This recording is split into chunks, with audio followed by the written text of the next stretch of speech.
Hello. I'm hoping everyone will be able to hear me. It's just been a bit chaotic setting this all up. It's been, I'm sure you can probably see the location that I'm at shortly. Um, I'm just going to try and connect it to Instagram.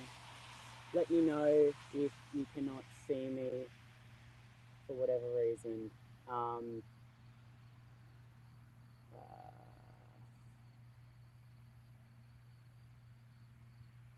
I don't think anyone's watching yet, but hopefully they'll join shortly. I think some people are joining. I can see on Instagram it is hopefully working. Please let me know if you can confirm if you can hear me. That'd be greatly appreciated. If you then hopefully you'll let me know.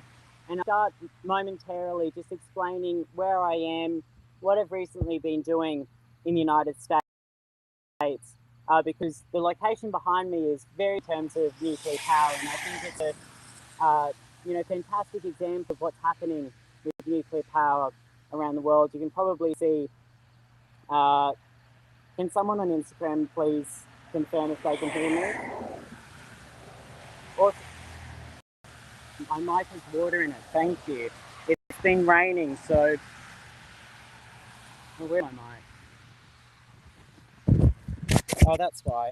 The mic isn't actually down here, so just give me a moment and I'll get things set up and then I'll explain where I am. If you can hear me better now, that would be good. Um, Let me know if you can hear me better. It's just been raining here at 3 Mile Island, but okay, great. People can hear me, so that is good. I think with quite a few people already, it is a white shirt.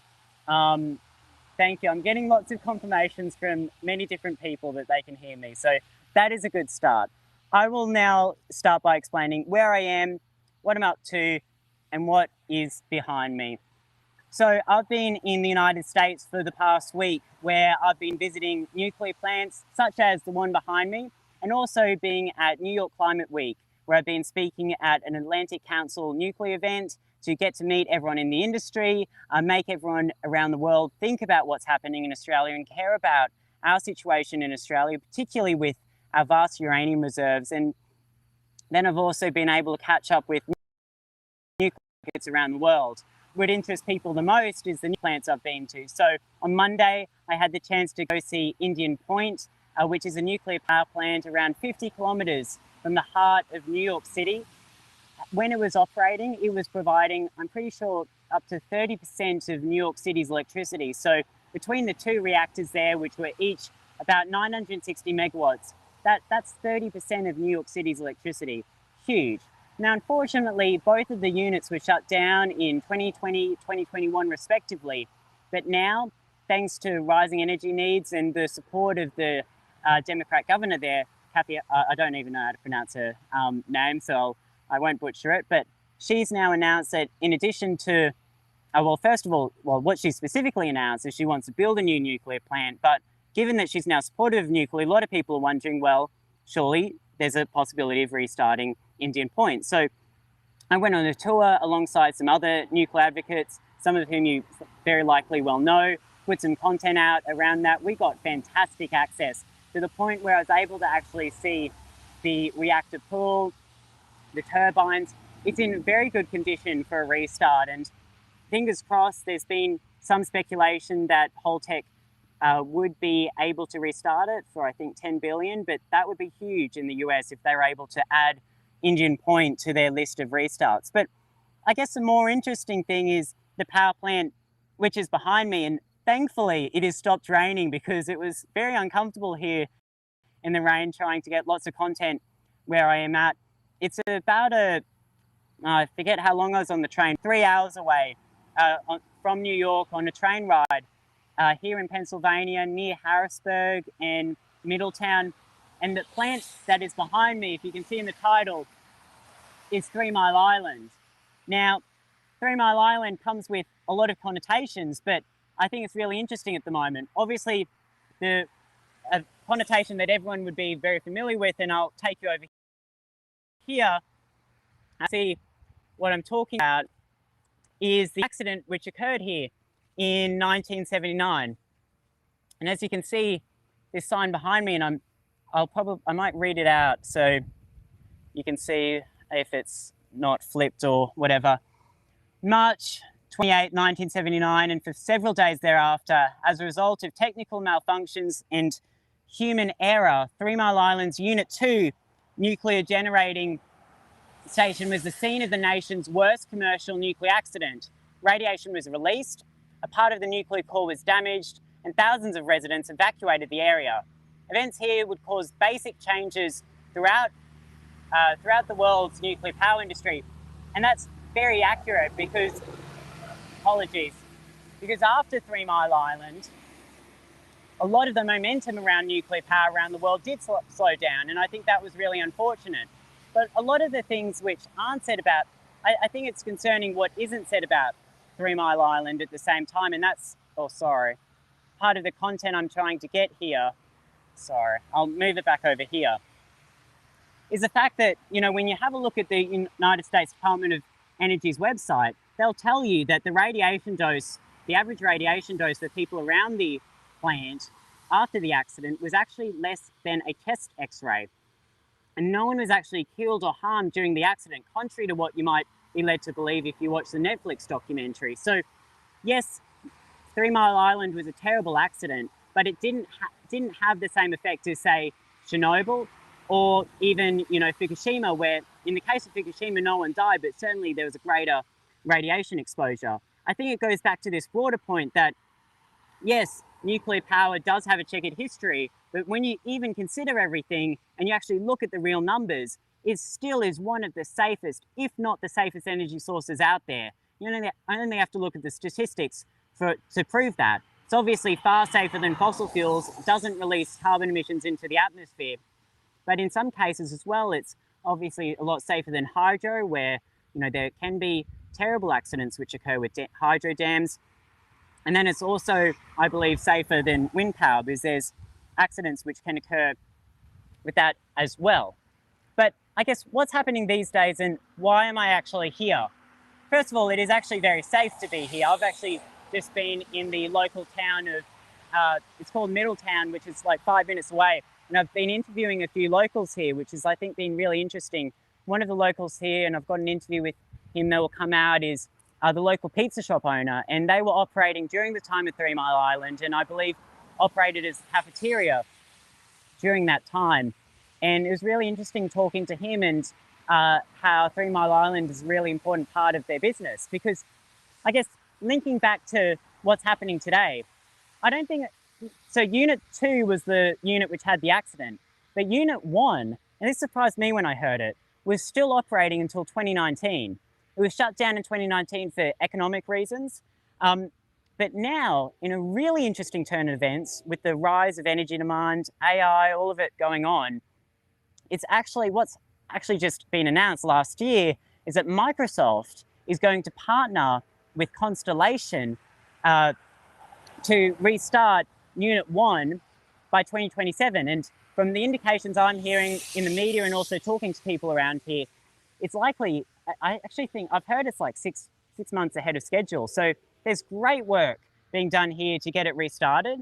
That will unlock a lot more reliable, clean energy, which Microsoft will use to power their data centers. And look, I think it's just an incredible story how this location here went from arguably, the worst nuclear accident in the history of the West to now being one of these units being restarted all the way in 2027 to power AI.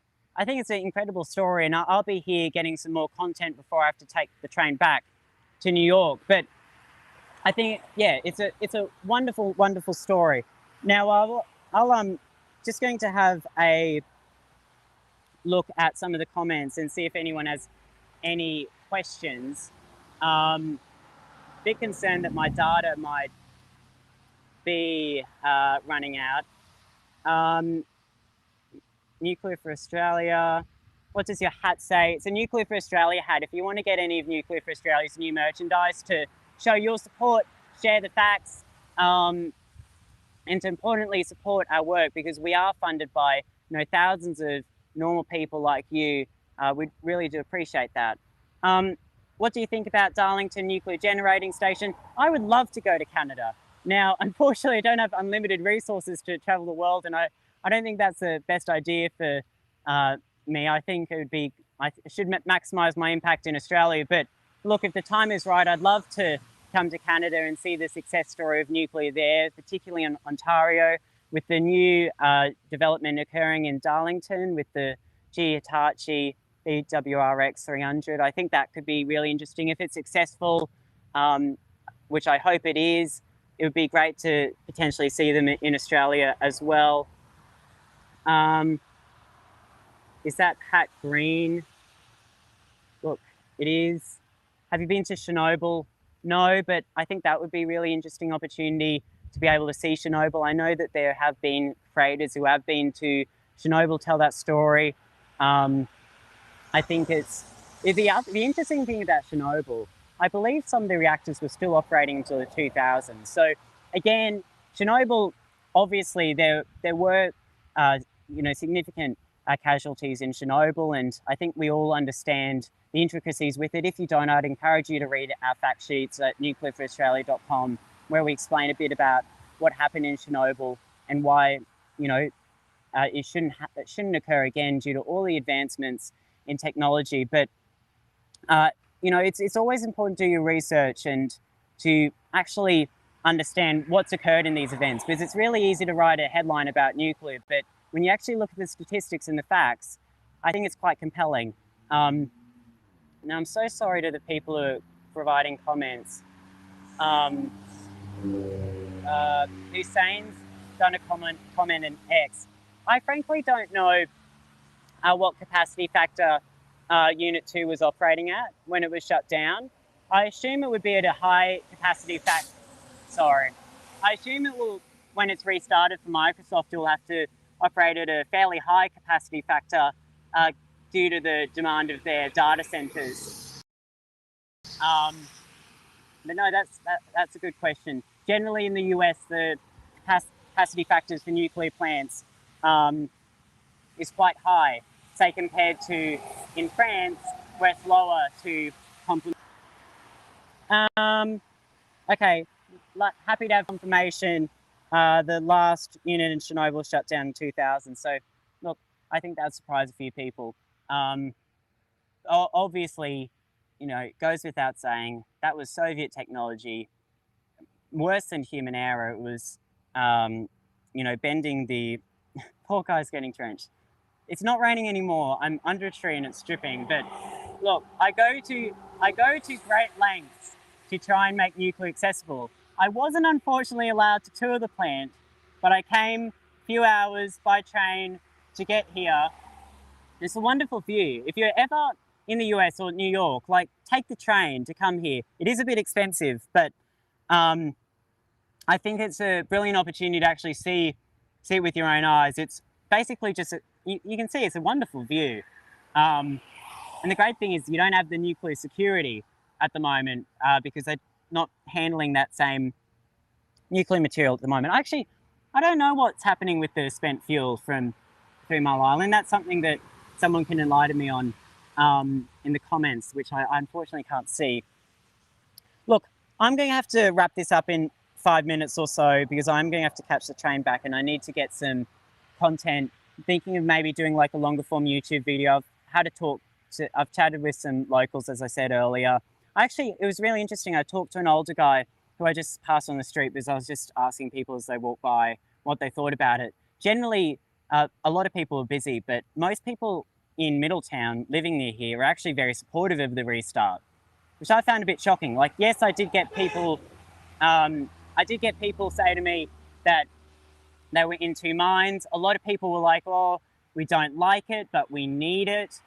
There was a real appreciation, I think, for how important it was to have lots of energy, particularly with AI.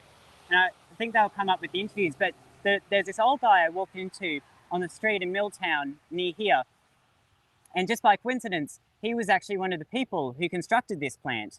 And he was living, now he wasn't working here during the accident, but he was living here And he told me about how they got evacuated, the huge communication mistakes that were made, how it led to a lot of panic. But then what he said really was helpful for him was when President Carter arrived. President Carter, for those who aren't aware, I believe he worked in the nuclear powered submarines in the United States. So he arrived here to try and remove some of that misinformation and reassure the public. And I thought that was interesting. And he also said when the Nuclear Regulatory Commission of the US came here, that was really, really encouraging as well for them. So look, I think there's still a lot of anxiety, and that makes a lot of sense because it was terribly communicated. There's obviously a terrible accident to occur here, but there's so many lessons to be learned from what happened. And now in 2025, we're looking at one of these units being restarted after all of this time. To this person asking about the politicians we follow, Nuclear for Australia, you'd see, I think we follow over 1,000 people and basically every single politician in Australia. So look, ultimately, nuclear needs to have as broad political support as possible. There are obviously political leaders from across the aisle in Australia who I don't agree with.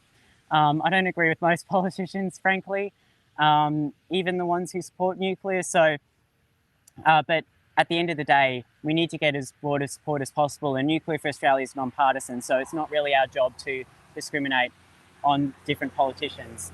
But look, I appreciate people's different opinions, and you obviously, as private individuals, don't have to have the same non-partisanship that we try and embody with our work.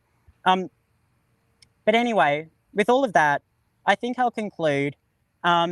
It's been fantastic to spend the last week here in America, catching up with nuclear advocates around the world. A lot of great content. I'll make sure to share a clip of my presentation with the Atlantic Council. I've got a bit more content from my Indian Point tour earlier this week. Quite a bit of content here at 3 Mile Island. But I think I am going to have to go. My phone battery indicator's just gone off. My train is due to leave soon.